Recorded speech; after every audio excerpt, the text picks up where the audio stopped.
या ठिकाणी आज संत्रा लागवड प्रक्रिया, रोग, समस्या, बाजारातील संधी या एवढ्या मोठ्या विषयावर बोलण्याकरता आपल्याकडे सन्मान्य Shri doctor Hucche saheb, doctor Shirgore saheb, doctor Murkute saheb आणि श्री राजेंद्रजी Gade, associate dean agriculture college Yavatmal, एवढ्या मोठ्या सगळ्या व्यक्तींना, महान व्यक्तींना या ठिकाणी बोलवलेलं आहे, ज्यांची तपश्चर्या आहे संत्र्याच्या संदर्भात संशोधनाची मागील 25 ते 35 वर्षाची. त्या क्षेत्रामध्ये ते काम करत आहेत.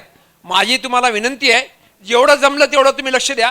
असं वाटलं बोर होते निघून जा, पण तोपर्यंत ऐका. तुमच्याकरता विशेष करून या लोकांना या ठिकाणी बोलवलेलं आहे, त्याचा फायदा घ्या. श्री मुरकुटेजी आधी बोलतील नर्सरी व्यवस्थापनावर. तर तुमचं स्वागत, तुमचं अभिनंदन. आणि आता मुरकुटे साहेब तुमच्याशी बोलतील. प्रश्न आले त्यांचे संपल्यानंतर तुम्ही त्यांना प्रश्न विचारा, ते उत्तर देतील. मराठीत बोलता ना तुम्ही? मराठीत बोलतात. मराठी मातीतला माणूस आहे आणि मराठी लोकांची सेवा करण्याकरताच आपली सेवा अर्पित करतोय. डॉक्टर मुरकुटे साहेब, चला सुरू करा. नमस्कार. नमस्कार शेतकरी बंधूंनो, जसं तुम्हाला आता सांगितलं आयोजकांनी, तर हा संत्र्यावरचा परिसंवाद आहे. हे शेतकऱ्यांसाठी आम्ही जे आमचं जे अनुभवातून जे शिकलेलो आहे त्या गोष्टी आम्ही तुम्हाला सांगू इच्छितो. त्या तुमच्या कामाच्या भरपूरशा असतील, काही नसतील, त्या तुम्ही सोडून द्या. पण ज्या कामाच्या असतील, ज्या तुम्ही अंगीकारू शकतात, त्या तुम्ही वापराव्या, अशी आमची तळमळीची एक अपेक्षा आहे. त्या दृष्टीने हा सगळा प्रपंच ह्या इतका मोठा आयोजनामागे असतो. तर जिथे तुमच्या समस्या असतील त्या लिहून ठेवा. आपला संत्रा विषय हा आपल्या फार मनाशी निगडीत प्रश्न आहे. कधी भाव जास्त असतो, कधी नसतो, कधी उत्पादन येते, कधी येत नाही, कधी नर्सरीला प्रॉब्लेम, रोपवाटिकेत प्रॉब्लेम, तसे वेगवेगळे समग्र विषयावर आज आपण इथे चर्चा करणार आहोत. आमचे जे अनुभव आहे ते आम्ही पूर्णपणे सांगण्याचा प्रयत्न करू. माझं नाव डॉक्टर आशुतोष मुरकुटे, माझे सहकारी सिनियर सहकारी आहेत डॉक्टर हुच्चे, डॉक्टर शिरगोरे. हे जसे आपले विषय समोर जातील तसे आपण त्याच्याबद्दल चर्चा करणार. नर्सरी व्यवस्थापन म्हणजे रोपवाटिका व्यवस्थापनापासून सुरू करणार. संत्रा लागवडीसाठी सगळ्यात आवश्यक कुठली बाब असते असं तुम्हाला माहीत असेल की आपल्याला कुठली तरी पन्हेरी तयार करावी लागते. आणि सध्या सगळ्यात जास्त प्रॉब्लेम कुठे येऊन राहिलेला आहे संत्रा व्यवस्थापनामध्ये, तर हा आहे रोपवाटिकेमध्ये रोगरहित आपली पन्हेरी तयार करायचा. रोगरहित पन्हेरी कशाला लागते हा पहिला प्रश्न आपल्यासमोर येतो. कारण झाड लागल्यानंतर मग त्याची वाढ झाल्यानंतर त्याच्यावर जे रोग येतात तो तर भाग आहेच, पण त्या व्यतिरिक्त जर पन्हेरीमध्ये जर रोग असतील तर हे पुढे मोठे होऊन आणखीन आपल्याला त्रासदायक होऊ शकतात. त्याच्यामुळे उत्पादन कमी होतं, त्याच्यामुळे उत्पादन खर्चात वाढ होते. या सगळ्या गोष्टी कमी करण्यासाठी रोपवाटिकेपासून जर त्याचं व्यवस्थापन आपण केलं तर आपल्याला जास्त फायदा होऊ शकतो. असं सगळ्यांना रिसर्च करून संशोधनातून लक्षात आलेल्या ज्या गोष्टी आहेत त्या इथे आपण सांगणार आहोत. तर सगळ्यात पहिले रोपवाटिका तयार करत असताना सगळ्यांना माहीत आहे की त्याच्यासाठी आपल्याला रूटस्टॉक म्हणजे खुटा लागतो. संत्रा हे जे रोप आहे कलमांनी तयार केलेलं जातं आणि त्या कलमांसाठी काही विशेष गोष्टी आवश्यक असतात. एक म्हणजे सगळ्यात महत्त्वाची म्हणजे खुट्ट, ज्याला रूटस्टॉक असं म्हणतात. तर आतापर्यंत 2 रूटस्टॉक पहिले वापरले जायचे, त्याला रंगपूर लाईम आणि जंभेरी किंवा रफ लेमन किंवा आपण मराठीत त्याला इडलिंबू म्हणतो. त्या इडलिंबूच्या बिया फळापासून काढून त्याला पहिले प्रायमरी नर्सरी, मग सेकंडरी नर्सरी म्हणजे माध्यमिक नर्सरी याच्यात शिफ्ट करून मग एक साधारणपणे पेन्सिल साईज थिकनेस झाल्यावर एक 10 ते 12 महिने झाल्यानंतर मग आपण त्याच्यावर बडिंग करतो. तर हे बडिंग करत असताना सुद्धा आपल्याला मातृवृक्षाची निवड फार आवश्यक आहे. तर सध्या 3 प्रकारचे आपल्याजवळ खुंट आहे, रंगपूर लाईम, दुसरं इडलिंबू आणि तिसरं आता आम्ही संशोधनातून असं लक्षात आलेलं की एलेमो नावाचा एक खुंट जो आहे मातृवृंत, हा खूप चांगल्या प्रकारे आपल्याला ईल्ड देऊ शकतो. त्याची वाढ जी आहे ती फार फास्ट होते. त्याचा डिंक्या रोगाला निरोधकता जी आहे ती वाढलेली आहे आणि त्यासोबतच त्याची उत्पादकतासुद्धा ह्या बाकी कुंटांच्या मानाने जास्त असल्यामुळे आम्ही केंद्रातर्फे केंद्रीय लिंबूवर्गीय फळ संशोधन केंद्रातर्फे त्याचा आम्ही रिकमेंड केलेलं आहे शेतकऱ्यांना. आम्ही त्याचा वाटण्यासुद्धा प्रयत्न करतो. काही प्रायव्हेट नर्सरीला आम्ही त्याचे रोपंसुद्धा दिलेले आहेत. तर हे एक साधारणपणे आपण सीड जेव्हा काढतो, बियाणं काढतो, हे सप्टेंबर ऑक्टोबरमध्ये याचं बी काढून आपण त्याला प्रायमरी नर्सरीमध्ये रोपवाटिकेत आपण लावतो. ती रोपवाटिका लावत असताना सुद्धा आम्ही प्रत्येक वेळी शिफारस करतो की तुम्ही रोपवाटिका जी तयार करता ही पॉलिथिनच्या आपल्या पुडक्यांच्या बॅगमध्येच तयार केली पाहिजे. ही जमिनीत तयार करू नये. जमिनीत तयार केल्यामुळे फायटोप्थोरा नावाचा जो रोग आहे, ज्याला डिंक्या म्हणतात किंवा आणखीन तुम्ही डिक्लाइन नावाने ऐकलेला असेल, असे वेगवेगळे प्रकार आहेत या डिंक्याच्या नावाचे. आणि संत्राबागेचा ऱ्हास हा जो रोग तुम्ही ऐकलेला आहे, याची जी सुरुवात आहे ही तुमच्या सिडलिंग किंवा जे आपण मातृवृक्षापासून जे तयार करतो, सिडलिंग तयार करतो, त्याच्यापासूनच सुरुवात झालेली असते. त्याच्यामुळे प्लास्टिकच्या बॅगमध्ये तयार केलेले रोपवाटिका ही तुम्ही अंगीकारली पाहिजे, तुम्ही रोपं घेताना अंगीकारली पाहिजे त्याच बागेतून रोपं घेताना, किंवा तुम्ही रोपवाटिकेचा व्यवसाय करत असताना सुद्धा ही प्लास्टिकच्या बॅगेत असलेल्या कंटेनराइज नर्सरी असं म्हणतात त्याच्यात तुम्ही केली पाहिजे अशी आम्ही शिफारस करतो. तर ही करत असताना जी माती आहे, मातीचं आपण मिश्रण करतो, तयार करतो, त्याच्यामध्ये रेती असते, शेणखत असतं आणि माती असते, याचं आपण प्रपोर्शननी तयार करतो आणि ती निर्जंतुकीकरण करण्यासाठी त्या मातीमध्ये जे काही डिंक्याचे जे काही अवशेष उरलेले आहे, जे काही बियाणं उरलेलं स्पोर्स म्हणतात फंगसचे, हे मारण्यासाठी 2-3 वेगवेगळ्या पद्धती आहे. तर सगळ्यात कमी खर्चाची जी कुठली पद्धत आहे त्याला म्हणतात सॉइल सोलरायझेशन, की सूर्यप्रकाशामध्ये ती जमीन तापवून घेऊन आपण त्याच्यातले जे टेम्परेचर आहे जमिनीचं ते वाढवतो आणि त्याच्यामुळे आतमध्ये जे काही बुरशीचे जे काही बिया असतात किंवा जे स्पोर्स असतात ते मरतात. तर ही पद्धत करत असताना साधारणपणे 1 फूट उंचीचा असा मातीचा मिश्रण केलेला जो थर आहे त्याच्यावर 100 मायक्रॉनचं पॉलिथिन अंथरायचं. त्याच्या आधी पॉलिथिन अंतरायच्या आधी त्याच्यावर पाणी टाकायचं. नंतर उन्हाळ्यात ही पद्धत करायची आहे जेव्हा आपल्याकडे टेम्परेचर एक 40-45 डिग्रीच्या मध्यभागी किंवा कधी कधी जास्तचं. तर अशा वेळेस आपण जे पाणी टाकलेलं आहे आणि त्याच्यावरून आपण जो पॉलिथिनचा थर अंतरलेला आहे त्याच्यामुळे आतमधलं तापमान वाढतं आणि हे वाढलेलं जे तापमान आहे त्या जमिनीमध्ये असलेले जे बुरशीचे किंवा बाकी रोगांचे जे जे काही अवशेष आहे किंवा जे बियाणं किंवा ज्याला स्पोर्स म्हणतात हे सगळ्यांना मारून त्या जमिनीचं निर्जंतुकीकरण केलं जातं. ही एक सर्वसाधारण कमी खर्चाची पद्धत आहे. या व्यतिरिक्त केंद्राने आमच्या शिफारस केलेली आहे जे स्टीम स्टोरलायझेशन, म्हणजे मशिनीच्या द्वारे वाफ तयार करून ती वाफ आपल्या एका बंद खोलीमध्ये ती वाफ तयार करायची आणि तिथे हे मातीचं मिश्रण जे आहे ते ठेवायचं आणि त्याच्यामुळे तिथे टेम्परेचर वाढवायचं. पण याच्यामध्ये खर्च खूप जास्त असल्यामुळे सर्वसाधारण शेतकऱ्यांना ती परवडत नाही. पण तरीसुद्धा ज्यांना परवडतं, ही जे पिक्चर दाखवलेलं आहे, वरचं जे पिक्चर आहे पांढरं पॉलिथिन अंथरलेलं आहे, ही सॉईल सोलरायझेशन म्हणजे सूर्यप्रकाश वापरून केलेलं आहे आणि खालचं जे आहे स्टीम सोलरायझेशन म्हणजे जिथे तुम्ही वाफ तयार करून त्याद्वारे जमिनीचं निर्जंतुकीकरण करत असतात. अशी तयार झालेली माती मग प्रायमरी नर्सरीसाठी पॉलिथिनच्या ज्या बिया असतात, पहिले जे आपण बिया काढतो, मी जसं सांगितलं तुम्हाला की सप्टेंबर-ऑक्टोबरमध्ये आपल्याजवळ बिया येतात, फळं येतात, त्यातून बिया काढून ही जी प्रायमरी नर्सरी आहे तुम्हाला दिसतील की त्या बाया प्लास्टिकच्या ट्रेमध्ये 1-2 सेंटीमीटर खोल अशा त्या बिया लावतात आणि मग त्याला आपण झारीने पाणी देऊन एक 5-6 महिन्यापर्यंत जास्तीत जास्त आपण याला वाढवू शकतो. याला प्रायमरी नर्सरी म्हणतात. तर ही प्रायमरी नर्सरीसुद्धा तयार करताना हे सॉईल सोलरायझेशन झाले जे मिक्सचर आहे तेच वापरावं शक्यतो, किंवा आपल्याला जर सॉईल सोलरायझेशन शक्य नसेल झालं तर काही बुरशीनाशकांचं आपल्याला फ्युमिगेशन किंवा धुमरण ज्याला म्हणतात ते सुद्धा करू शकतो. पण ही सगळी पद्धत आहे, ही माती निर्जंतुकी करून पहिले प्रायमरी नर्सरी लावायची. मग एक 5-6 महिन्यानंतर ही प्रायमरी नर्सरी जशी तुम्हाला चित्रात झालेली तयार दिसेल, ती तयार झाल्यानंतर हे जे आहेत हे आपण उपटायचे आणि मग हे प्लास्टिकच्या, जसे मी सांगितलं आपले पॉलिथिन असतात काळ्या रंगाचे, तुम्ही बघितले असाल, त्याच्यामध्ये हे निर्जंतुकी केलेलं जे मटेरियल आहे ते टाकून मग हे रोपं जे आहेत हे त्याच्यात आपण ट्रान्सफर करायचे, लावायचे आणि हे तिथे परत एक 4 ते 5 महिने आपण त्यांना तिथे ठेवतो. तसं एक 12 महिने ते 15 महिन्याचा कालावधी हा प्रायमरी आणि सेकंडरी नर्सरीमध्ये असतो. त्याच्यानंतर ही जे तयार झालेला तुमचा जो खुटा आहे हा आता 12 ते 15 महिन्यानंतर एक साधारणपणे बडिंगसाठी तयार होतो.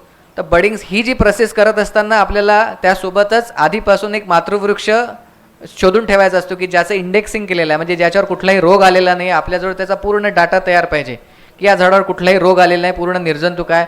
अशा झाडाची एक निर्जंतुक दिसलेली अशी जी फांटी आहे किंवा जी काडी आहे ती आपण बडिंगसाठी घ्यायची. त्याच्यात एक साधारणपणे 10 ते 12 बड निघू शकतात. तर टोकाचा जो भाग आहे जिथे जास्त कोळ आहे तो भाग आणि त्या फांटीचा खालचा भाग जिथे जास्त जरड झालेला, असे दोन्ही बाजूने कापून टाकायचे आणि मधला हा जो भाग आहे हा आपल्याला बडिंगसाठी घ्यायचा आहे. मग इथे टी पद्धतीने आपल्याला ते बडिंग करता येतं आणि बडिंग करत असताना सुद्धा बडिंगची पद्धत तर सगळ्यांना माहीत आहे, पण इंडेक्सिंग जर केलं नसेल तर रोगांचं, तर ह्या बडिंग जे आपल्या बड्सद्वारे सुद्धा आपले जे रोग असतात हे आपल्या नर्सरीत येतात आणि मग पुढे जसं झाडाचं आयुष्य वाढत जातं तसं तसं ते रोग आपल्याला दिसायला लागतात आणि मग त्याच्यामुळे आपला परत बागेचा ऱ्हास सुरू होतो. तर त्याच्यामुळे ही जी नर्सरी डेव्हलपमेंटची पद्धत आहे ही फार आवश्यक आहे. तर ही 1.5 वर्षाची जरी एकंदर प्रक्रिया आहे, म्हणजे बी लावल्यापासून तर तुमचं बडिंग होऊन मग ते पुढे 3-4 महिने आपण परत वाढवतो आणि मग शेतामध्ये ट्रान्सफर करतो. तर ही जी पद्धत तुम्ही जितक्या चांगल्या प्रकारे करू शकाल त्या पद्धतीवर पुढे येणाऱ्या संत्र्याच्या कलमाचं जे 20 ते 25 वर्ष आपण आयुष्य सांगतो हे त्या आधीच्या प्रोसेसवर डिपेंड आहे. इथे जर तुम्ही नर्सरी करत असताना, रोपवाटिका तयार करत असताना जर काही हलगर्जीपणा केला किंवा निष्काळजीपणा केला आणि त्या झाडाला जर रोग लागला, तर ते तुम्हाला त्याचे परिणाम हे 2-3 वर्षांनी नाही, पण हे तुम्हाला 10 वर्षांनी दिसतील. मग आपण म्हणतो की आमची बाग 10 वर्षातच खंगायला लागली, 15 वर्षातच खंगायला लागली आहे. आजकाल संत्र्याच्या बागांचं जे आयुष्य आहे कमी होत चाललेलं आहे. हे कमी होण्यामागचं कारण मुख्य आपल्या ह्या रोपवाटिकेत दडलेलं आहे. इथे जर तुम्ही जितकी जास्त चांगल्या प्रकारे त्याची निगा घ्याल, तेवढी जास्त तुम्हाला त्याचं आयुष्य वाढलेलं राहील. जितकी निरोगी झाडं आपल्या शेतामध्ये ट्रान्सफर होतील, तितकं जास्त आपल्याला उत्पादन पुढे मिळेल. हा जो नर्सरीचा भाग झालेला, हा नर्सरी आपले एक साधारणपणे 1.5 वर्षात मेन शेतामध्ये आपण ट्रान्सफर करतो आणि शेतात ट्रान्सफर केल्यानंतर मग त्याची कशी निगा राखायची, कशी काळजी घ्यायची आपल्याला डॉक्टर हुच्चे साहेब सांगतील. तर पुढच्या मार्गदर्शनासाठी मी डॉक्टर हुच्चे सर यांना इथे बोलवतो. नमस्कार. नर्सरी उत्पादक इथं किती आहेत? नर्सरी उत्पादक किती आहेत? कोणीही नाही. मग नर्सरी उत्पादनाविषयी काही शंका असतील तर विचाराव्यात. या दृष्टीने मी तुम्हाला विचारलं की इथं किती आहेत का नाही नर्सरी उत्पादक काही, किंवा त्यांच्या काही समस्या असतील तर 1-2 प्रश्न महत्त्वाचे विचारले असते त्यांनी, आपण त्यावर समग्र चर्चा केली असती. तर संत्रा उत्पादक किती आहेत इथे? बरेच आहेत. चला, तर नक्कीच तुम्ही जेव्हा इथं आलात तर आपण जे आत्ताच पंजाबराव देशमुख कृषी विद्यापीठाचे डॉक्टर गाडे पण आलेले आहेत, वनस्पती रोगशास्त्रज्ञ आहेत आणि फायटोफ्थोरावर चांगलं काम केलेलं आहे. आपल्या NRCCमध्ये सुद्धा जी 25-30 वर्ष जे संशोधन झालेलं आहे त्यामध्ये जे काही आम्ही प्रोग्राम्स घेतले आणि ज्या टेक्नॉलॉजीज डेव्हलप केल्या त्याच्यावर सुद्धा त्यांनी संशोधन आणि पुढं विस्तार कार्य केलेलं आहे. तर आज त्यांची उपस्थितीसुद्धा आपल्याला नक्कीच फायदा देणारी आहे. आपण दुसरे आमचे soil and water conservation engineer doctor Shirgure आहेत, परमेश्वर शिरगुरे. ह्यांनीसुद्धा सूक्ष्म सिंचनावर जे काम केलेलं आहे गेल्या 25 वर्षांमध्ये, तर त्याचेसुद्धा चांगले परिणाम आपल्याला दिसून येत आहेत. विशेषतः 95 सालापासून NRCC जेव्हा आपण पहिलं झाड लावलं NRCCमध्ये किंवा पहिला बगीचा लावला 1990 साली, पहिल्या दिवसापासून एकही झाड आपलं ड्रीप इरिगेशन शिवाय नाही आहे. तर पूर्ण बगीचा आपला ड्रीप इरिगेशनवर आहे, सूक्ष्म सिंचनावरच लावलेला आहे. आपण जर अमरावती रोडला आपलं जे NRCC किंवा आता CCRI नाव दिलेलं आहे याला, तुम्ही बघितलं असेल पहिली स्लाईड होती, याच्यात CCRI central citrus research institute असं नाव दिलेलं आहे. आज जवळजवळ या संस्थेला 29 वर्ष झाले, 30वं वर्ष आहे. तर 30 वर्षांमध्ये जे आपण NRCC म्हणून नावारूपाला आले होतं आहे, आजही NRCC म्हणूनच बरेच शेतकरी आणि इतर ज्या संस्था याच्याशी निगडीत आहेत NRCC ह्याच नावाने ओळखलं जातात. तर मी बाहेर अजूनही कोणी संत्रा उत्पादक असतील किंवा संत्र्याच्या समस्येविषयी जे कोणी काही ऐकायचं असेल आपल्याला किंवा आपल्या समस्यांचं निराकरण करायचं असेल तर आपण कृपया करून पंडालमध्ये यावं. त्यामुळे आमचा उत्साह द्विगुणित होईल. आम्हालाही 4 शब्द तुमच्याशी जास्त बोलावेसे वाटतील आणि तुमच्याकडून काय आहे तुमच्या समस्या त्या अनुषंगाने जास्तीत जास्त आपण चर्चा करू. आपण सगळंच भारूड इथं सांगत बसलं तर बऱ्याचशा बाबी असतात त्या आपल्याला महत्त्वाच्या नसतात. आपल्या मनात जो प्रश्न दडलेला असतो तो विचारायची आपल्याला उत्सुकता असते आणि त्या प्रश्नाच्या आधारेच आपल्याला काही मार्गदर्शन मिळालं तर त्याचं निराकरण तिथेही होऊ शकतं. आणि आपला प्रश्न म्हणजे आपल्या मागं 10-20 शेतकरी असतात किंवा संत्रा उत्पादक आहेत, त्यांचाही ती समस्या असू शकते. त्यामुळे निःसंकोचप्रमाणे कुठलाही प्रश्न असेल तर उपस्थित करावा आपण इथं, आणि आम्ही त्याप्रमाणे 3-4 जण विशेषज्ञ आहोत. आपण तुम्हाला नक्कीच याच्यात मार्गदर्शन करूयात. तर आत्ताच मुरकुटे साहेबांनी आपल्याला नर्सरी व्यवस्थापनाबद्दल सांगितलं. तर त्याच्यामध्ये खुंट असतो आणि एक मातृवृक्ष असतो. खुंट आणि मातृवृक्ष हे 2 आहे. आता आपण जेव्हा लागवडीचा विचार करतो तर लागवड करताना आपण कलम घेतो, तर कलम कुठल्या नर्सरीतून घ्यावी हा सगळ्यात महत्त्वाचा मुद्दा आहे. आपण सर्वसाधारणपणे बघतो की आपल्या विदर्भामध्ये शेंदुरजाना घाट म्हणा किंवा नागपुरात सुद्धा कळमेश्वर म्हणा किंवा इतर भागांमध्ये ज्या नर्सरीज आहेत तर तिथून आपण जे मातृवृक्ष किंवा आपली ही कलमं जी आहेत तिथून खरेदी करतो. तर NRCC सारखी संस्था आता CCRI किंवा विद्यापीठांमध्ये सुद्धा नर्सरीचं हे मॅनेजमेंट चांगल्या रीतीने होतं, शास्त्रोक्त रीतीने होतं. तर अशा संस्थांमधून सुद्धा आपण घेऊ शकता, पण त्याला मर्यादा आहेत. तुम्ही म्हणाल की इथं CCRIमध्ये होतं सांगितलं आणि आम्हाला अर्ज केला तर मिळत नाही. तर स्वाभाविक आहे की आपण विद्यापीठ असो किंवा कुठलंही कृषी विज्ञान केंद्र असो किंवा NRCC सारखी संस्था असो, त्याला मर्यादा असतात. तर आम्ही किती 1 लाख, 1.5 लाख, 2 लाख कलमं तयार करतो आणि विकतो. तर गरज जी आहे आपली 40-50 लाख कलमं दरवर्षी लागतात. आणि आता गेल्या 7-8 वर्षांचं चित्र बघितलं तर राजस्थान आणि मध्य प्रदेशात सुद्धा मोठ्या प्रमाणावर संत्र्याची लागवड केली जाते, नागपुरी संत्र्याची. ही 2च राज्य नाही तर इतर राज्यांमध्ये सुद्धा, दक्षिणेमध्ये सुद्धा इथूनच कलमं नेली जातात. तर त्यामध्ये मागणी इतकी अफाट वाढलेली आहे की 40, 50, 60 लाख कलमं पाहिजेत. आणि आपली जी उत्पादन क्षमता होती आपल्या नर्सरी झाकी किंवा रोपवाटिकांची, तर ती किती होती? प्रत्येकजण 5-10 हजार कलमं तयार करायचा. आणि ती गरज होती ती मध्य भारतामध्ये किंवा विदर्भ आणि आजूबाजूचा छिंदवाडा जिल्हा, फार तर शाजापूरमध्ये काही एरिया होता, आणि इकडं पांडुर्णा, संसार आणि हा आपला मंदसौरपर्यंत सुद्धा होतं, पण मंदसौरला तेव्हा कमी होता. आता इतक्यात बरेच मध्य प्रदेशातले बरेच जिल्हे, मंदसौर, शाजापूर, होशंगाबाद, नीमचमध्ये सुद्धा काही आहे, धार आहे इंदोरजवळ, आणि छिंदवाडा जिल्हा.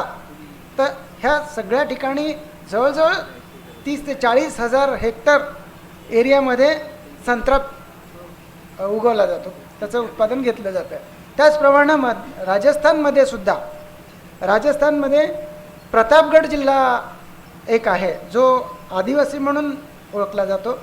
तर तिथेसुद्धा बऱ्याच प्रमाणात, आणि चित्तोडगड, तर राजस्थानमध्ये सुद्धा. आणि मग तुमचा झालावाडमध्ये जवळजवळ 25,000 हेक्टर एरिया आहे. चित्तोडगडमध्ये, प्रतापगडमध्ये सुद्धा संत्र्याची लागवड केली जाते. तर ह्या प्रकारामुळं आपल्याला निरनिराळ्या समस्यांना त्याच्याशी निगडीत तोंड द्यावं लागणार. तर सगळ्यात महत्त्वाचं आहे ते आज ज्याच्यावर उहापोह केला जातो प्रत्येक कार्यशाळेमध्ये, प्रत्येक किसान मेळ्यामध्ये किंवा प्रत्येक कुठली वर्कशॉप असो किंवा सेमिनार असो, तर डिझीज फ्री प्लांटिंग मटेरियल हा महत्त्वाचा मुद्दा आहे, जसं मुरकुडे साहेबांनी सांगितलं. आपण आता मग मी म्हटलं की जेव्हा आपल्याला नवीन बाग लावायची आहे, तर एक तर प्रमाणित जी नर्सरी आहे, रोपवाटिका आहे, तिथून घ्यायला पाहिजे. आणि जर NRCC म्हणा किंवा विद्यापीठात म्हणा किंवा राज्य शासनाने ज्या मान्यताप्राप्त रोपवाटिका आहेत त्याच्यामध्ये सुद्धा आपण जाऊन नर्सरी जी ही कलमं जी आहेत ती घेऊ शकतो. आता त्याच्यामध्ये आणि ह्याच्यामध्ये फरक असतो. जसं संशोधन केंद्रामध्ये जे इंडेक्सिंग केलं जातं विषाणूंसाठी, ते तिथं होऊ शकत नाही, हाच एक फरक. पण तिथले जे विषाणूमुक्त ती मातृवृक्ष त्यांचे आहेत की नाही, ज्याच्यापासून डोळे घेतले जातात, एवढं जरी रोपवाटिकाधारकांनी बघितलं तरी पुरेसं आहे. आणि त्यामध्ये खुंटाचा एक महत्त्वाचा मुद्दा आहे. खुंट जो आहे, आत्तापर्यंत आपण जंबिरी, ज्याला आपण रफ लेमन म्हणतो, आणि रंगपूर लिंबू, जंबिरी आणि रंगपूर लिंबू हे 2 खुंट आहेत. रंगपूर लिंबामध्ये सुद्धा आपण काही त्याचं स्क्रीनिंग केलेलं आहे, आणि रंगपूर लिंबामध्ये सुद्धा काही मातृवृक्ष असे आहेत जे इतर त्याच्या रंगपूर लिंबाच्या इतर वाणांपेक्षा सुद्धा चांगले आहेत. तर ते जे आहेत ते मातृवृक्ष, खुंटाचे मातृवृक्ष म्हणून प्रत्येक नर्सरीधारकाने आपल्या नर्सरीमध्ये लावणं गरजेचं आहे. 40 वर्षांपूर्वी, 30 वर्षांपूर्वी ही गरज तेवढी नव्हती, कारण प्रत्येक बगीच्यामध्ये किंवा प्रत्येक नर्सरीधारकाकडं जातिवंत जी रफ लेमनची किंवा जंबिरीची काही झाडं असायची, आणि त्याच्यातूनच तो फळं घ्यायचा सप्टेंबर-ऑक्टोबर महिन्यामध्ये, आणि त्याच्या बिया टाकून आपली पन्हेरी तयार करायची आणि त्याच्यावर डोळे बांधायचे. आणि 2,000, 5,000, 10,000 इतकी जेवढी क्षमता असेल आपल्या मातृवृक्षांची म्हणजे संत्र्याच्या, आणि जेवढी आपल्याकडं बिया मिळायच्या ह्याच्या जमिनीचं, तेवढं ते मर्यादित उत्पादन केलं जायचं. मागणी तशीच होती. आता मागणी अफाट वाढल्यामुळं मग ते बियाणं कमी पडायला लागलं. तो मातृवृक्ष जो आहे खुंटाचा तो कमी पडायला लागला, त्याच्यापासूनची फळं कमी पडायला लागली. म्हणून इतर कुठूनही मग ती फळं घ्यायची, जंबेरी म्हणून किंवा इडलिंबू म्हणून, आणि ती त्याच्या बिया लावायच्या. त्यामुळे त्याच्यामध्ये मिक्सचर व्हायला लागलेलं आहे. म्हणून आता खुंट हा सुद्धा मातृवृक्ष त्याचे असायला पाहिजेत प्रत्येक नर्सरीधारकाकडं, प्रत्येक जो नर्सरी तयार करतो किंवा रोपवाटिका तयार करतो त्याच्याकडं. तर हा महत्त्वाचा मुद्दा आहे. आणि NRCCमध्ये गेल्या 5-6 वर्षापासून आपण हा सुद्धा कार्यक्रम हाती घेतलेला आहे की जे नर्सरीधारक इथून कलमं नेतात त्यांना आपण ह्याची जी मातृवृक्ष आहेत खुंटाचे मातृवृक्ष ते सुद्धा देतो, आणि ते सुद्धा त्यांनी तिथे लावावेत. किमान 25 किंवा 50 त्यांच्या 10,000 जर रोपं तयार करत असतील, कलमं तयार करत असतील, तर किमान 25 तर त्याची जी मातृवृक्ष आहेत रफ लेमनचे ते लावायला पाहिजेत, किंवा मग रंगपूर लिंबाचे सुद्धा आहेत. आणि दुसरा जो आधुनिक पद्धतीने तयार केलेला, ज्याचा आपण जवळजवळ 18-19 वर्ष त्याच्यावर अभ्यास केलेला असा एक ॲलिमो रूट स्टॉक आहे. हा ॲलिमो रूट स्टॉक जो आहे, खुंट जो आहे, तो रफ लेमन म्हणजे आपल्या जंबेरी आणि रंगपूर लिंबापेक्षा चांगला आलेला आहे. तर त्याचंसुद्धा बियाणं आपल्याला उपलब्ध होईल येणाऱ्या वर्षांमध्ये. तर 1-2 वर्षामध्ये त्याचं बियाणंसुद्धा आपण शेतकऱ्या ह्या नर्सरीधारकांना देऊ शकू. तो खुंट आहे. आणि त्याच्यावर मग आता राहिला मुद्दा हा आपल्या संत्र्याच्या मातृवृक्षांचा. तर संत्र्यांचे जे मातृवृक्ष आहेत ते सुद्धा चांगले जे निवडलेले आहेत ज्या नर्सरीधारकांनी, आपला त्याचा जो बगीचा असतो त्याच्यामध्ये मातृवृक्ष जुन्या बगीच्यामध्ये 30-35 वर्षांच्या बगीच्यामध्ये जी झाडं जगलेली असतात त्यांच्यामध्ये निश्चितच काही अंगीकृत गुण असतात त्या झाडांमध्ये. त्या झाडांचं आपण जर पुढं त्याला मातृवृक्ष म्हणून संगोपन केलं आणि त्याच्यापासून डोळे घेतले तर ते जास्त ती झाडं जी आहेत आपली जास्त, किंवा नर्सरी किंवा कलम आपली चांगली तयार होईल. तर अशा पद्धतीने जे नर्सरी व्यवस्थापन करतात तिथून आपल्याला कलमं घ्यायचे आहेत. आता ह्याच्यात महत्त्वाचा मुद्दा लागवडीचा. तर लागवडीमध्ये आपल्या जमिनी ज्या आहेत मध्य भारतामध्ये किंवा बऱ्याच ठिकाणी जिथं संत्रा किंवा लिंबूवर्गीय फळझाडं घेतली जातात, लिंबूवर्गीय फळझाडं ही ह्यांची जी मुळं आहेत ती त्यांची प्राणवायूची गरज जास्त आहे. त्यामुळे पावसाळ्यामध्ये जो पाऊस पडतो जुलै-ऑगस्टमध्ये, म्हणजे ह्यांना जास्त पाणीही चालत नाही आणि कमी पाणीही चालत नाही. त्यामुळं पाण्याचा स्रोत जो आहे तो चांगला असणं आवश्यक आहेच.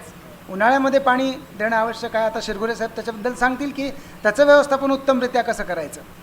मला हे म्हणायचं आहे की जुलै-ऑगस्टमध्ये सुद्धा पाऊस जो जास्तीचा पडतो त्याचा निचरा चांगला होण्यासाठी आपल्याला आपल्या लागवड पद्धतीमध्ये सुधारणा करणं गरजेचं आहे. आपण जर आपल्या केंद्रावर आलात, आपल्या संस्थेमध्ये अमरावती मार्गावर आहे, तर तिथं नवीन पद्धतीने लागवड केलेली आहे आपण सरीबरंबा पद्धतीने. तर सरीबरंबा पद्धतीमध्ये पावसाळ्यामध्ये जो जास्तीचा पाऊस येतो तो लवकर निघून जायला त्या नाल्यांमधून मदत होते. आणि आपल्या जी रोपं असतात किंवा झाडं असतात त्यांच्या मुळांना ताबडतोब ऑक्सिजन प्राणवायू लवकर मिळेल आणि ओलावा जो वापसा तो लवकरात लवकर येईल, हा उद्देश आहे. दुसरा फायदा त्याचा असा होतो की बऱ्याच वेळा 2 पावसांच्या मध्ये गॅप जास्त असतं, पावसांमध्ये खंड पडतो पावसामध्ये, तर त्यावेळीसुद्धा ह्या नाल्यांमध्ये सरीबरंब्यामध्ये सरी ज्या असतात त्याच्यामध्ये मधलं पाणी लगेच वाहून न जाता तिथेच मुरलं जातं. तर कमी पाऊस झाला, 10-20 mmच पाऊस झाला तर ते पाणी वाहून न जाता तिथेच मुरतं त्या झाडाच्या रूट झोनच्या खाली, आणि ते तिथं उपलब्ध होतं. आणि जो गॅप असतो समजा 15-20 दिवसांचा गॅप आला तर 8-10 दिवस ते पाणी जे आहे खालच्या थरातून वरच्या थरामध्ये यायला मदत होते. तर सरीबरंबा पद्धतीची लागवड जी आहे ही आपल्याकडच्या मातीसाठी, आपल्याकडच्या पर्जन्यमानासाठी, त्याच्यामध्ये जी अनिश्चितता असते त्याच्यासाठी हे चांगलं आहे. आणि हा फायटोफ्थोरा जो रोग आहे, आधी मूळकूज होते, मूळकुजीनंतर फायटोफ्थोरा जो जीवाणू आपल्या मातीमध्ये असतो त्याचा शिरकाव तिथून होतो आणि प्रतिबंधात्मक उपाययोजना ज्या आहेत, तुम्ही म्हणता की शेतकऱ्याचा जो खर्च, उत्पादन खर्च वाढतो आहे, शास्त्रज्ञ सगळी औषधं, केमिकल्स हे सांगतात, त्याच्यामुळं उत्पादन खर्च वाढतो आहे. तर उत्पादन खर्च कमी करण्यासाठी जे आवश्यक आहे ती प्रतिबंधात्मक उपाययोजना जर आपण त्याचं मर्म समजून घेतलं.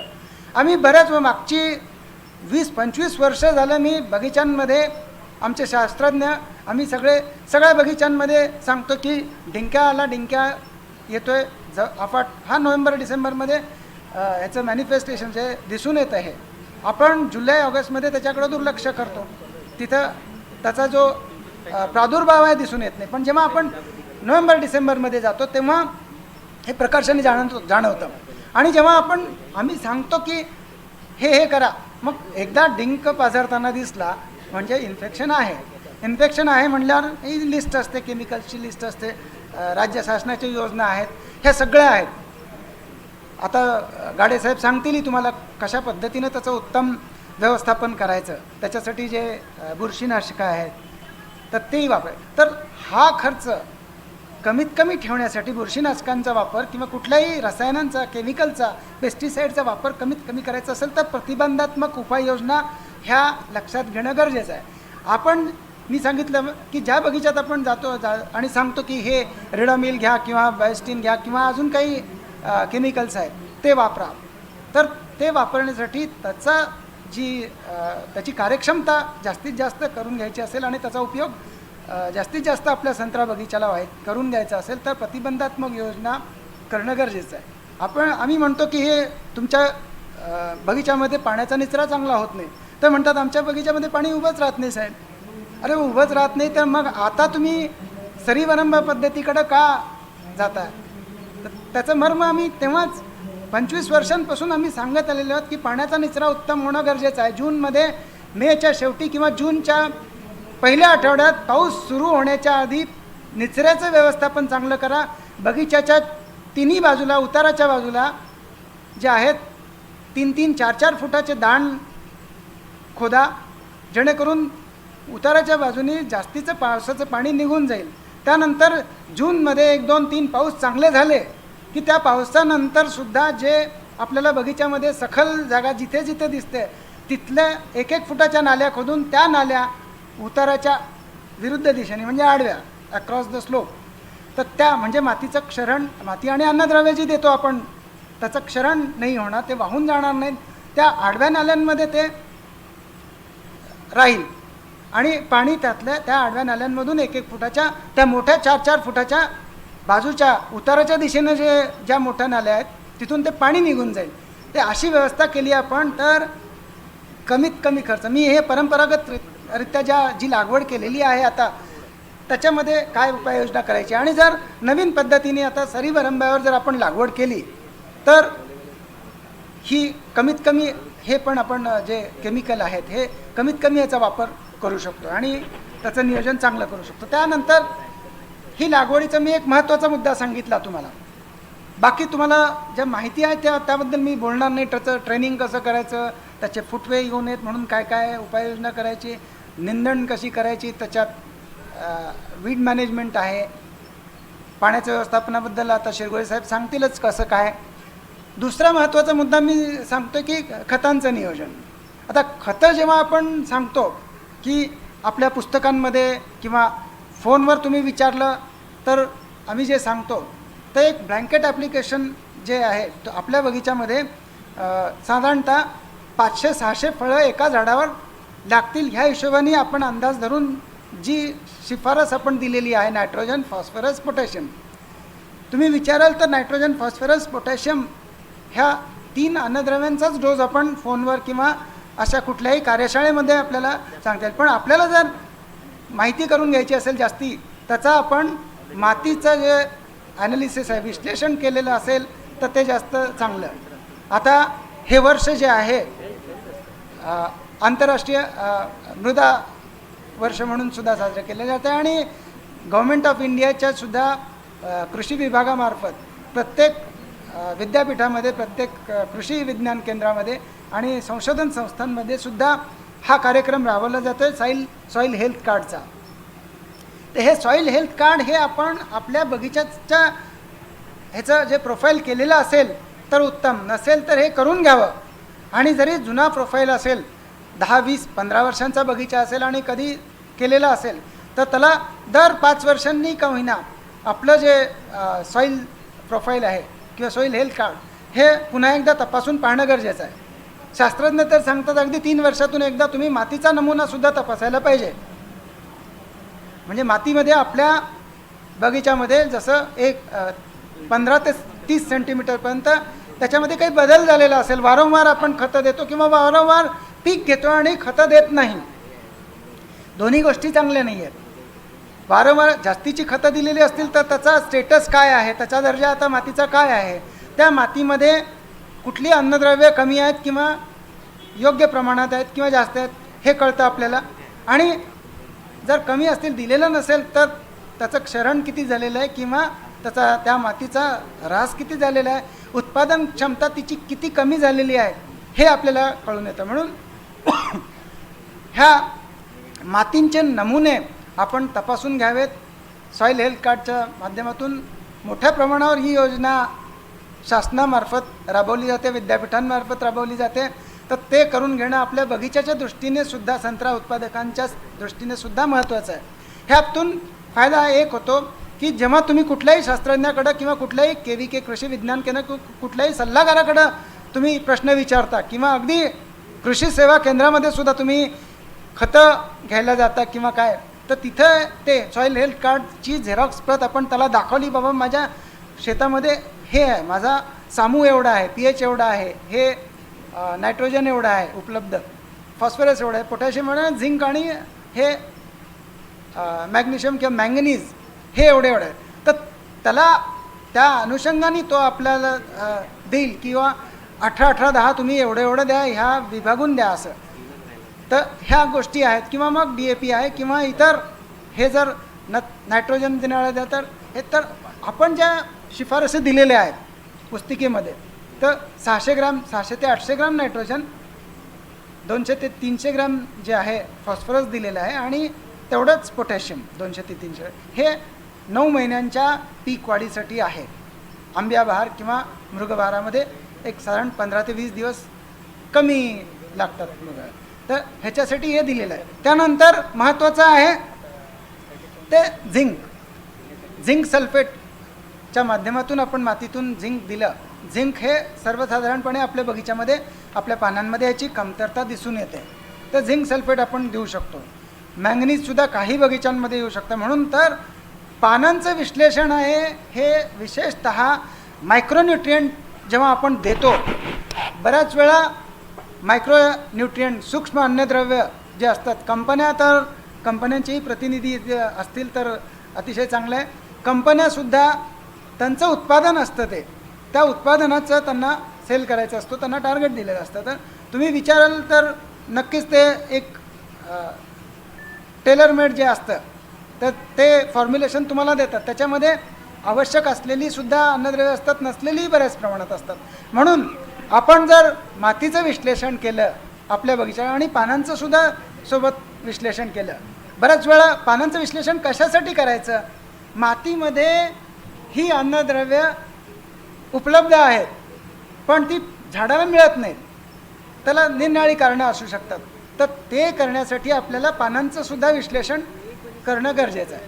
तर ह्या गोष्टी आपण केलं, माती आणि पानांचं विश्लेषण केलं, तर उत्पादन खर्च जो आहे तो कमीत कमी ठेवायला आपल्याला मदत होते. नाही तर बऱ्याच वेळा आपण जस्ताची कमतरता आहे आणि आपण सगळं मिक्सचर त्याला देतोय, त्याच्यामध्ये कॉपरही असतं, मॉलिब्डेनमही असतं, बरेच असे घटक असतात कंपन्यांचे, ते पण आपण अनावश्यकरित्या देतो.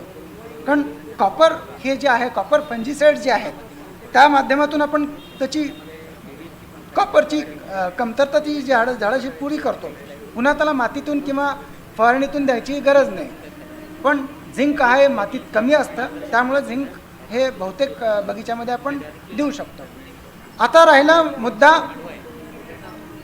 जो ग्रोथ रेग्युलेटर्स, संजीवकं जी आहेत, संजीवकं आपण गेल्या 25 वर्षांमध्ये आपल्यापैकी बऱ्याच जणांना जे संत्रा उत्पादक आहेत आणि स्वतः उत्पादनाकडे लक्ष देतात त्यांना माहिती असेल की 2,4-D आणि जिब्रेलिक ॲसिड हे गेल्या 25 वर्षापासून आपण ह्याची शिफारस करतो आहे, 25पेक्षा जास्त. तर त्याची शिफारस करतो आहे आणि 2,4-D हे अतिशय चांगलं ऑक्झिन आहे.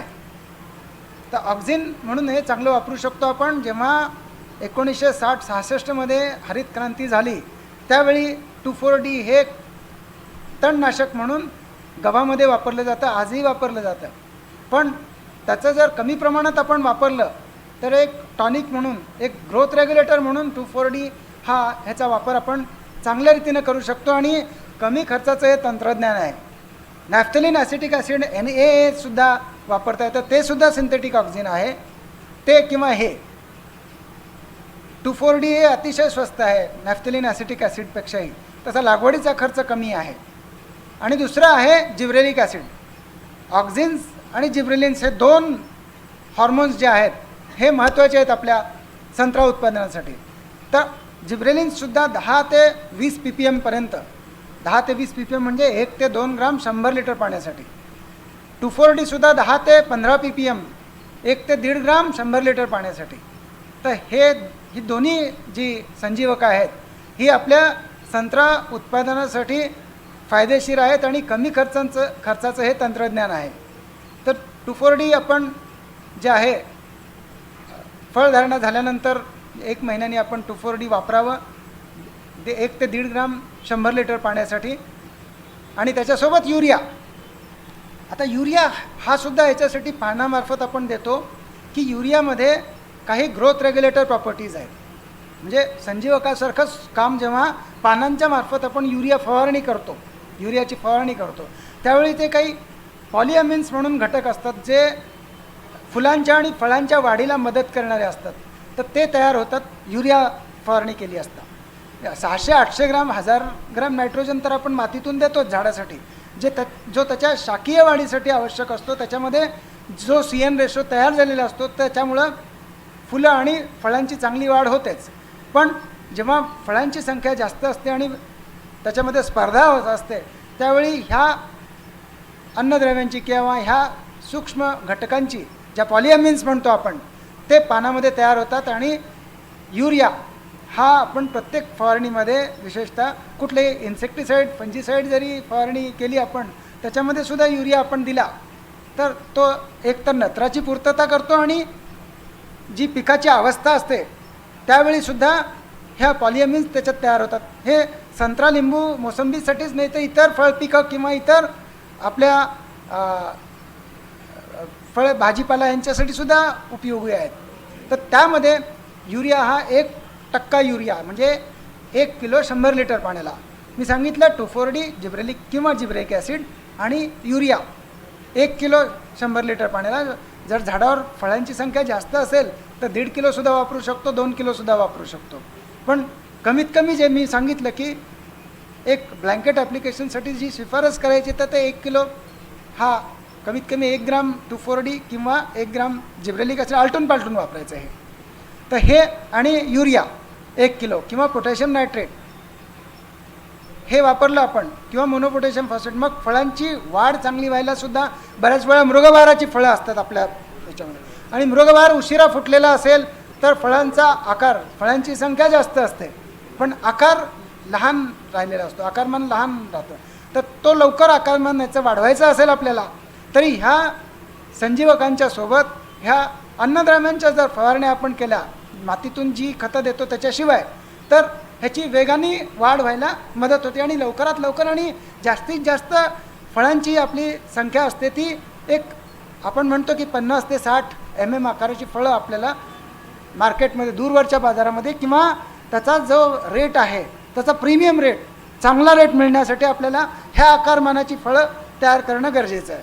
किंवा एक्सपोर्टच्या सुद्धा रिक्वायरमेंट आहेत, निर्यातक्षम जे उत्पादन आहे त्याच्यासाठी सुद्धा 50 ते 60 mmचं जे फळ आहे त्याच्यापेक्षा लहान फळांना भाव कमी असतो, लोकल मार्केटमध्ये असतात आणि प्रोसेसिंगमध्ये अशी फळं पाठवू शकतो. पण प्रोसेसिंगला प्रक्रियेसाठी सुद्धा फार मर्यादित आपल्याकडं सोयी आहेत. त्यामुळं आपलं जास्तीत जास्त आपला प्रयत्न असा असायला पाहिजे की साधारणपणे 50% फळं 60% फळं आपल्याला जे प्रीमियम क्वालिटीचा जो भाव आहे, चांगला भाव आहे, आज 20,000 रुपये मिळायला पाहिजे, पण आज 20,000 नाही, एखादा गारपीट झाली तर 2,000सुद्धा भाव मिळणार नाही, अशी परिस्थिती आज बगीच्यामध्ये आहे. संत्रा बागायतदारांची आज 4,000 5,000 भाव आहे आणि जे काही स्वतः काही मार्केटिंग वगैरे करतात त्यांना 10,000 12,000 मिळतो आहे. पण जे सर्वसाधारण शेतकरी आहेत, ज्यांच्याकडं साधारणतः 300-400 झाडं आहेत, असे शेतकरी, असे संत्रा बागायतदार आपल्याला ते स्वतः मार्केटिंग करू शकत नाहीत आणि जे ठेकेदारावर किंवा जी मंडी असते त्या मंडीवरच त्यांचं जे मदार असते त्यांची, तर तिथं त्यांना भाव जो 3,000 4,000 असाच मिळतो आणि उत्पादन खर्च हा जो आहे कमीत कमी तुमची जो 2,000 रुपये जो टनाचा भाव आहे तो तर त्याच्या उत्पादन खर्चामध्येच जातो, तर उरतं काय त्याच्याकडं. आणि बऱ्याच वेळा जर शास्त्रोक्त पद्धतीनं हे करायचं झालं तर एका झाडाचा उत्पादन खर्च आहे 500-600 रुपयापर्यंतसुद्धा येऊ शकतो आणि त्याच्यापासून जोपर्यंत उत्पादन आपल्याला 1,200-1,500 रुपये मिळणार नाही एका झाडापासून, तोपर्यंत आपण हा 500-600 रुपये एका झाडाचा खर्च करणार नाही. आणि आपल्याकडं परंपरागतरित्या जे शेती करतात त्यांना असं वाटतं की ते सोयाबीनसारखं आहे की नुसतं पेरणी करायची आणि एखादं दुसरं जे रसायन आहे किंवा इन्सेक्टिसाईड आहे ते वापरलं तर सोयाबीन आपल्याला 2.5 महिन्यात मिळतं, अशी मनोवृत्ती संत्रा किंवा कुठलीही फळपीक लागल्यानंतर करणं हे बरोबर नाही. संत्रा पिकाचं जर आपल्याला चांगलं उत्पादन घ्यायचं असेल, जसं आपण आंतरराष्ट्रीय पातळीवर म्हणतो, आपल्याकडं आंतरराष्ट्रीय पातळीपेक्षासुद्धा चांगलं उत्पादन घेणारे शेतकरी अमरावती जिल्ह्यामध्ये, बरेचसे नागपूर जिल्ह्यामध्ये सुद्धा आहेत. आंतरराष्ट्रीय दर्जावर 25 ते 30 टन प्रति हेक्टरी उत्पन्न घेतलं जातं संत्र्याचं. आपली प्रोडक्टिव्हिटी आहे 10 ते 12 टन प्रति हेक्टरी आहे आणि आपल्याकडं शेतकरी असेही आहेत 50-60 टन हेक्टरी घेणारे आणि 1-2 वर्षांनी दरवर्षी घेणारे आहेत. उरला भाग तो भावाचा. तर असे शेतकरी भाव कमी असो जास्त असो, जास्त असेल तर त्यांना 1 कोटी रुपये मिळतात, 60 लाख रुपये मिळतात, 40 लाख मिळतात. कमी भाव असेल तर 20 मिळतील, 40 मिळतील, 60 मिळतील, एवढाच फरक पडतो. आणि त्यामुळं आपण जे आहे हे जर व्यवस्थापन चांगलं शास्त्रोक्त पद्धतीने केलं तर आपल्याला निश्चितच ह्याचं जे नफ्या तोट्याचं गणित आहे हे निश्चितच चांगलं राहील. मी तुम्हाला ह्याच्याविषयी सांगितलं की 2,4-D आणि जिब्रेलिक ॲसिड कसं वापरायचं, वापरत असाल त्यामध्ये कोणत्या वेळी वापरायचं, काय वापरायचं, त्याच्यासाठी सुद्धा तुम्ही आमच्याशी संपर्क साधू शकता. आणि नसेल तर आपली जी प्रकाशनं आहेत CCRIची त्याच्यामध्ये सुद्धा समग्र माहिती उपलब्ध आहे. ह्याच्याबद्दल आपण जी ॲग्रोवनमध्ये किंवा इतर वृत्तपत्रांमध्ये सुद्धा जे आपल्याकडं अभियान आहे, संत्रा अभियान आहे केंद्र शासनाचं, टेक्नॉलॉजी मिशन ऑन सिट्रस, तर ते त्यामार्फतसुद्धा आपण दर महिन्याला ही ॲडवायझरी देत असतो. व्हॉट्सॲपची सुद्धा योजना विद्यापीठामध्ये सुद्धा आहे, अकोल्यामध्ये आहे, नागपूरमध्ये आहे आणि CCRIकडे सुद्धा आहे. तर ह्याच्या ज्या ॲडवायझरीज असतात वेळोवेळी येत असतात, दर महिन्याला येत असतात. ॲग्रोवनमध्ये सुद्धा आपण वाचत असाल किंवा नसाल तर आवर्जून वाचा. जर आपल्याला आपलं संत्रा उत्पादन हे चांगलं ठेवायचं असेल, आंतरराष्ट्रीय दर्जाचं ठेवायचं असेल, किमान राष्ट्र पातळीवर राष्ट्रीय स्तरावर तरी आपण आपल्या भागातला किंवा माझा बगीचा चांगला असायला पाहिजे असा जर प्रयत्न करायचा असेल तर ह्या सगळ्या गोष्टींचा आपण अवलंब केला तर निश्चितच आपण संत्र्याची जी क्वालिटी आहे आणि उत्पादन ह्या दोन्ही गोष्टींचा ताळमेळ चांगला साधू शकतो. तुम्हाला जर काही शंका असतील तरी विचारू शकता. आता मी शिरगुरे साहेबांना पाणी व्यवस्थापनाबद्दल बोलायला निमंत्रित करतो. 2,4-D हां विरघळायचं काय हां 2,4-D हे बघा. 2,4-D दोन पद्धतीने वापरता येईल आपल्याला. 2,4-D जे आता बाजारात मिळायला लागलेलं आहे. आधी बाजारात लिक्विड फॉर्ममध्ये म्हणजे तणनाशकाच्या स्वरूपातच मिळत होतं. गेल्या 20-25 वर्षांपासून आपण सांगतोय, तर आता बरेचसे जे कृषी सेवा केंद्र आहेत त्यांच्याकडे सुद्धा हे उपलब्ध आहे. केमिकल कंपन्यांमध्ये सुद्धा पावडर फॉर्ममध्ये मिळतं. 2,4-D सोडियम साल्ट म्हणून पावडर फॉर्ममध्ये मिळतं. तर ते घ्यायचं. त्याच्या 200 ग्रॅम किंवा 250 ग्रॅम किंवा अर्धा किलोची बाटली असते. ती जर घेतली आपण तर आपले 1000 झाडांचा जर बगीचा असेल तर एका वर्षासाठी ते पुरेसं असतं. तर ते घेऊ शकता ते. आणि त्याची किंमतसुद्धा जी आहे 800 रुपयाला ते काही जण अर्धा किलो विकतात किंवा 1000 रुपये अर्धा किलो. तर हा रेट जर बघितला तर आणि लागवडीचा ते 1 रुपया ते 1.5 रुपयाच एका झाडाला आपल्याला खर्च येतो. आणि फवारणीचा खर्च फक्त याच्यात महत्त्वाचा आहे. बाकी रसायनाची किंमत कमी आहे. तर हे फक्त विरघळताना पाण्यामध्ये याची विद्राव्यता कमी आहे. तर पाण्यामध्ये न विरघळता सरळ आपण अल्कोहोल जे 99% शुद्धतेचं मिळालं तर उत्तम, नसेल तर मिथेनॉल एक असतं. मिथेनॉलसुद्धा कमर्शियल ग्रेडचं इंडस्ट्रीयल ग्रेडचं मिळतं. ते स्वस्त असतं. तर ते घेऊ शकता आपण. ॲसिटोनसुद्धा मिळतं. ॲसिटोन या नावाने सुद्धा एक हे ऑर्गॅनिक सॉल्व्हंट्स आहेत. हे ॲसिटोन किंवा मिथेनॉल किंवा दारू, देशी दारूसुद्धा जी आहे 40% ज्याच्यामध्ये अल्कोहोल असतं, त्याचं प्रमाण फक्त शुद्ध असेल अल्कोहोल 99% शुद्धतेचं, तर आपल्याला 20 ते 25 ml मध्ये सुद्धा ते 1 ते 1.5 ग्रॅम जे असतं किंवा 200 लिटरच्या ड्रमला आपण साधारणतः 1.5 ग्रामच्या हिशोबाने 3 ग्रामच्या पुड्या बांधून घ्यायच्या. 1 ग्राम जर करायचं असेल झाडावर फळांची संख्या आपण बघून तर 2 ग्रामच्या पुड्या घ्यायच्या आणि ते 20 ते 25 मिलीलिटर अल्कोहोलमध्ये किंवा ॲसिटोनमध्ये विरघळायचं आणि मग ते 200 लिटरच्या ड्रममध्ये टाकायचं. एक लक्षात घ्या, मी 200 लिटर पुन्हा बोलणार नाही. 1 ग्राम किंवा 1.5 ग्राम 100 लिटर पाण्यासाठी. तर त्याच्यासाठी आपण फक्त विरघळण्यासाठी ते ॲसिटोन किंवा अल्कोहोल किंवा मिथेनॉल वापरायचं आहे. तर हा एक मुद्दा झाला. नॅफ्थॅलिन ॲसिटिक ॲसिड हे एक केमिकल आहे जे ऑक्सिजनसारखंच काम करतं. तर हे सुद्धा आपण ह्याचं जे फॉर्म्युलेशन आहे प्लॅनोफिक्स या नावाने बाजारात मिळतं. तर ते सुद्धा घेऊ शकता आपण सरळ. ते सरळ 25 मिलीलिटर 100 लिटर पाण्याला वापरलं तर ते 15 ppm होतं तयार. तर ते सुद्धा घेऊ शकतो. किंवा नॅफ्थॅलिन ॲसिटिक ॲसिड NaA ही पावडरसुद्धा मिळते. ती 2,4-D पेक्षा महाग आहे. ते पण घेऊ शकता आपण. ते सुद्धा ह्या अल्कोहोलमध्ये विरघळवायचं आहे आणि मग ॲसिटोनमध्ये सुद्धा विरघळतं ते. तर हे वापरू शकता आपण. दुसरा जिब्रेलिक ॲसिड आहे. जिब्रेलिक ॲसिड हे सुद्धा एक हॉर्मोन आहे.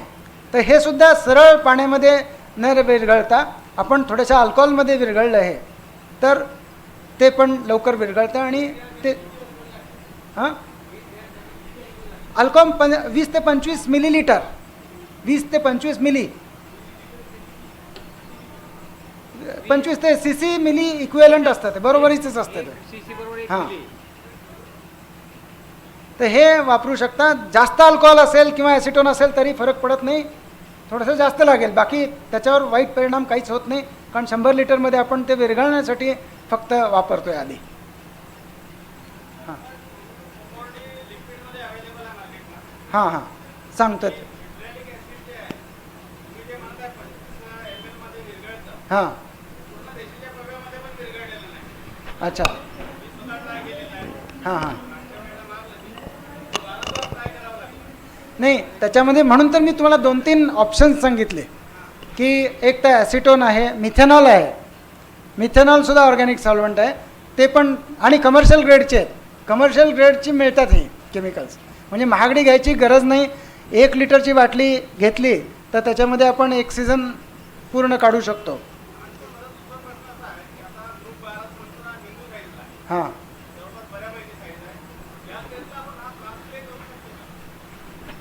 हां तर आता जसं आज डिसेंबर महिना आहे, ठीक आहे, ऑगस्टपासूनच आम्ही याची शिफारस करतो.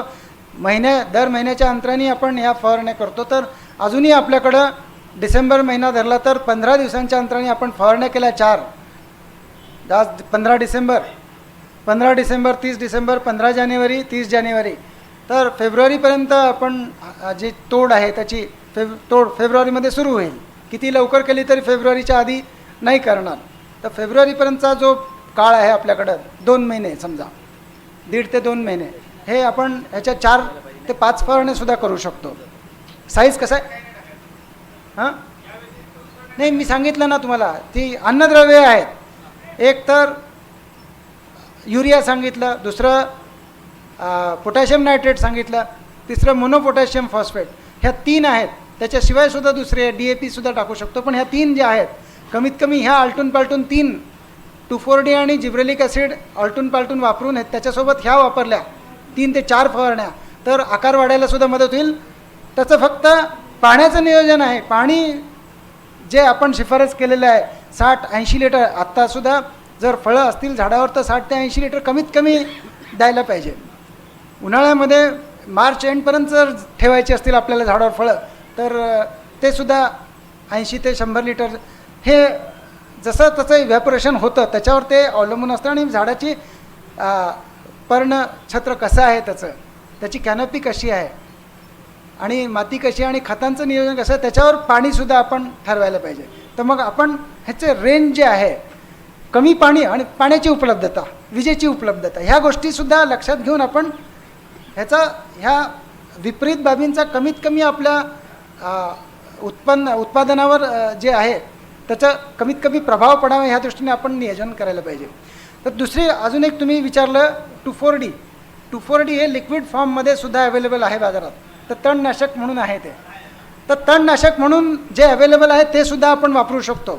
फक्त त्याच्यामध्ये 58% तीव्रता त्याचं दिलेलं असतं. तर ते तुम्हाला वर्कआउट करावं लागेल.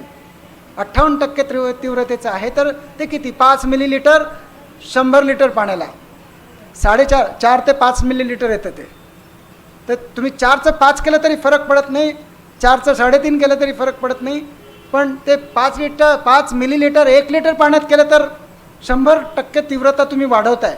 म्हणून ते लक्षात घ्यायला पाहिजे की 4 मिलीलिटर किंवा 5 मिलीलिटर करा ते 100 लिटर पाण्यासाठी. एवढं जर लक्षात ठेवलं ना अतिशय चांगलं आणि खूप चांगलं आहे. ते वापरू शकता तुम्ही.